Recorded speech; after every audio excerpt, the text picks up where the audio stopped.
Welcome back, you guys. I have something that I've been wanting to do for a while. Haven't gotten into it because I didn't want to spend the money. I was being cheap. I have these corner armors here. Not corner armors, they're fender flare armors from Poison Spyder. And I got these aluminum ones years ago. And I was putting off getting narrow ones. I felt like I needed to get narrow just because I wanted more room. And because it rubs up in there a little bit, just on the underside right here. Well, I finally did it because I got 42s and I bought some narrows, but I went with a different company, and this time they should be for keeps. So I got narrower ones. We'll go ahead and compare. The new ones I think are on my front step. I'm going to go ahead and take a look, walk over there together, and make sure that's what it is. I have to finish one little project down here first. I got some new bearings and stuff that I'm throwing on there, because that one had gotten water in there and kind of dried out and did some goofiness to it. So those are gone. But let's go check that front door.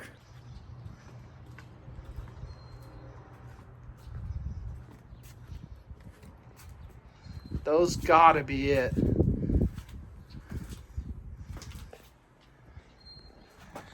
Yes, please.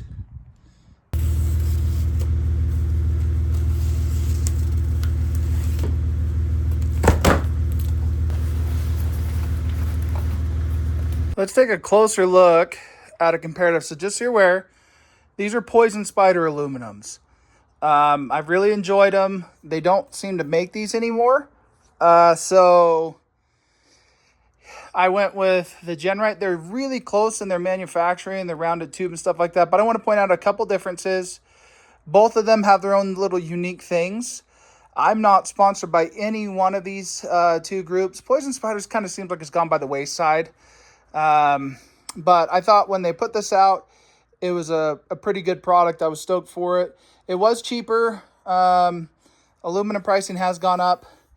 But here's your regular width in a Poison Spyder. And one of the things that was different back then that I enjoyed was that it cut in the back, but it threw a lot more rocks. So the Genright ones are generally rounded out, and it stops rocks from kicking, like it is here, just narrower. So we're at about, let's say, right here, I think we're at 8.5. And then we're at 6.5 at the widest spot right here.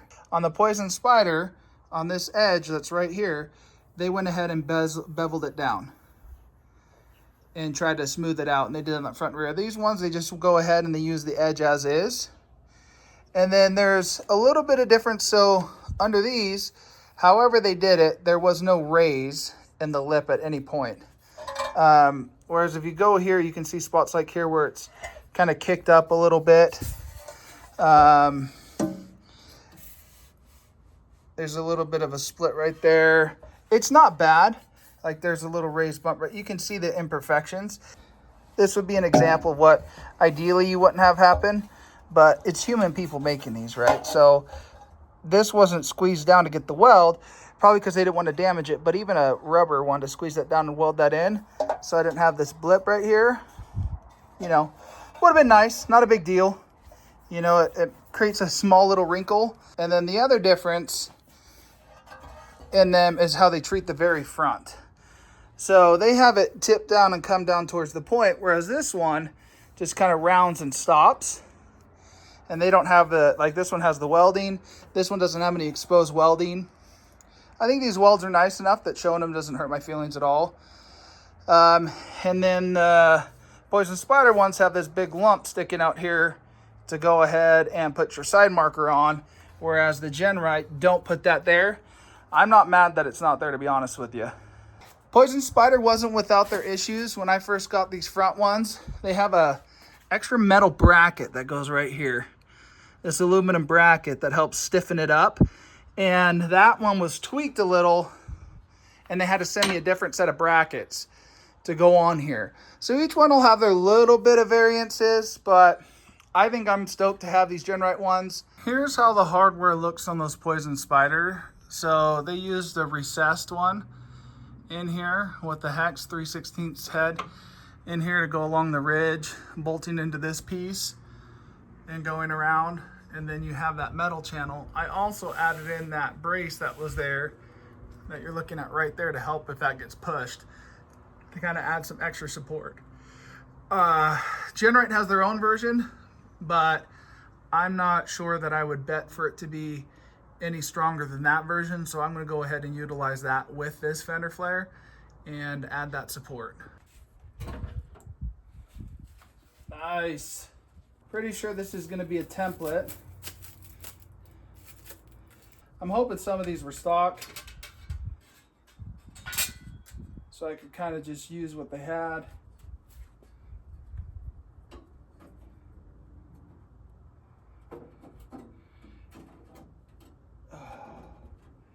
And it looks like I might be able to.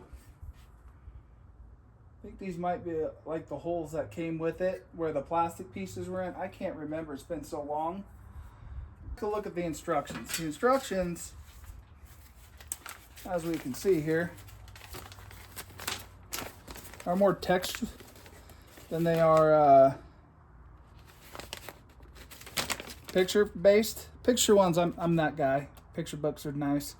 But we'll go ahead and fit one up there and take a look at it and see what's what.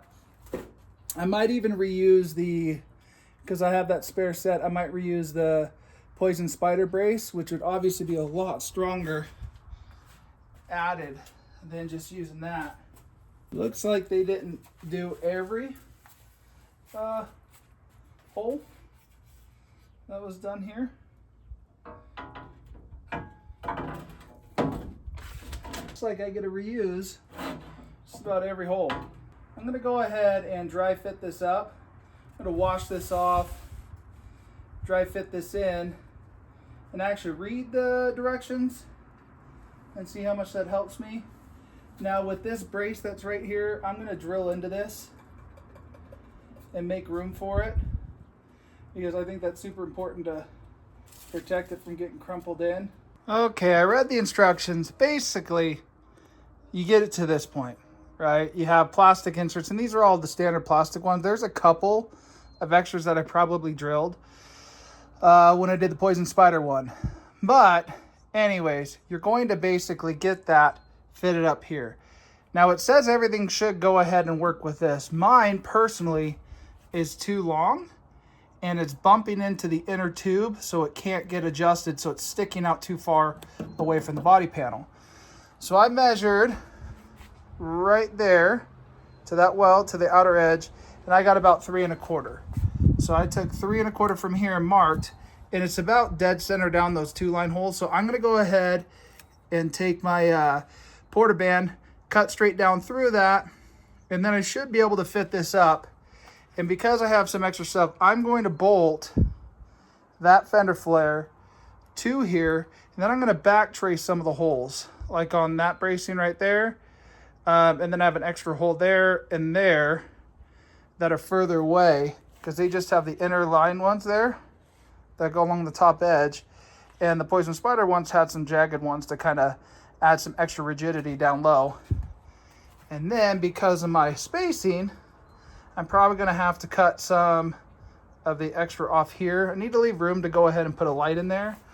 And then I'll remove some of the extra, because you can see here where my 40s have been hitting and pushing this out of the way.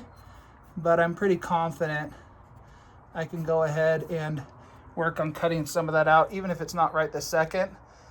But I can cut some of that out, especially on this outer piece right here. This pinch seam right here, I'd have to re-weld that up. And it's not the welding that's the worst part, it's trying to paint it, make it look all right. All right, let's talk a little bit about this. So I discovered something just a little bit different in comparison between my original Poison Spyder and these Genrights. Now, first and foremost, let's take a step back and look. I think it looks wonderful. You know, I don't know that I would say that quality difference in the fender flare itself was dramatically any different, and the thickness of material, I don't have a reference of how thick the aluminum tube is, but it looks like the back plating and everything else is the same on both of those. Now the one thing that I do really like that was on the Poison Spyder, I have to be open and honest here, I'm not just going to go ahead and shamelessly plug Genright here. This bracket that came with my Poison Spyder, I love compared to the Genright style, which is they give you nutserts, which will fit right in your stock holes. So that's why they did that, I believe. And it'll give you a 1/4 bolt, right? So let's go ahead and there we go. Here's your 1/4, right there. Now, the ones that are in the Poison Spyder one, at least the original ones that I got, right? I can't say that everything else is the same, is a larger bolt. I'll have to check the size on it, but it's a lot different in the sizing right here. Freak, man, what do I gotta do with one hand? Okay, so it's a thicker bolt, probably about one size up. Instead of having nutserts holding this with all the space between here, the bracket that Poison Spyder gave me bolts straight to your tubing frame up front. It's really stiff, the square tubing, bolts to that, and then bolts to that. So you'd have to push through this, not just some nutserts. And now, because mine probably tweaked at some point, this bolt does not align with that hole that's up in there for that nutsert. So I'm gonna have to drill that back too to go ahead and get that aligned, and I'm gonna put some washers in there, some thick washers to cover that space. And there is plenty of room in these holes for these larger 5/16 bolts. So I'm super into that. I do really like the inside lower profile on the Genright more. So like how they did this inside, and then they give you plenty of room if you wanted to trim more off here to shave the corner. If you have one of these brackets, or Poison Spyder sells them separate, I'd recommend it. And I'd recommend stepping up to the 5/16. So instead of doing like a bunch of nutserts here that make it easier, what Poison Spyder did is they just put some Nylox nuts on the back, because you can reach them all. And I like that better than the nutserts. I've had so many issues with these spinning on me, getting pulled out. It's just not necessarily my bag. So just a heads up there, some differences. If anybody from Genright sees that, I'd start adding that in there to strengthen that up. They do have like a little L bracket that goes back here, but I think that type of one works even better. So, you know, everybody's always ripping off Genright in their designs. You know, might as well grab something from somebody else that they did right. I got all my holes touched up, painted, stuff like that. On the driver's side, I followed and made a template off of the couple extra holes, because what I realized is that the Genright ones don't have these two holes here that were in the Poison Spyder ones to add extra support. Well, I got it done. I really like the look. I think the shape's solid on there. It goes well with the rears that are back there. So, and then the line about lines up. I definitely thought that there was some extra support that was beneficial for my original Poison Spyders. I don't know that anybody else even offers this, plus a little bit thicker bracket. So I kept it on here. And then this bolt right here is tied in with a nutsert. And this side I was able to get it in, but they just never lined up right. So this one I had to go back closer on this. And then on my driver's side, I had to come out this way, and I didn't come out enough. And so it stripped out the nutsert, and the nutsert kept spinning. So I had to drill and cut out the nutsert. Not my favorite thing. I can't stand nutserts on something like that. Now I thought about leaving it off, but I thought if my tire comes up and hits it and pushes up, it'd be nice to have some more resistance on the out there. And then what I ended up doing is much like, here, let's see if I can get a light real quick. Much like the Poison Spyder version, I drilled a hole right there, and theirs is just open channel. So this has got more firm bracketry in there, but I drilled open channel so that I can put a bolt and a nut on there instead. And then that way it's more firm than just a nutsert, because this little lip that's right there on your nutsert isn't necessarily going to be the most resistance if I came down hard, say on my driver's side tire, especially when I'm going 42s and I smack that, I don't want it kind of bending it up or lifting it up and stuff like that. I think all together with the original bracketry from Poison Spyder and these are going to be top notch. I'd be pretty confident to go ahead and put a ton of weight on there. I don't know that my big body can stand up there, but it's definitely something that I think is doing a good job. That's all there is to it. I mean, there's nothing too fancy about putting them in. I didn't have to drill any extra holes because of what I had in the tub. I did drill some extra holes in those flares to give myself some stronger support. I'm going to trim up where I've been hitting with the 40s, but the offset and back spacing is better on the 42s. So I'm hoping this will take care of everything I need. The other thought was to just put some blanks around the edge there, but I do like being able to stop the rocks from kicking up on me. Let me know if you have any questions about it. Is this something that you're running there, or did you go flat? Did you go with like a metal cloak? What'd you guys end up doing? Hopefully we'll see you guys on the trails, and we'll catch you on the next video.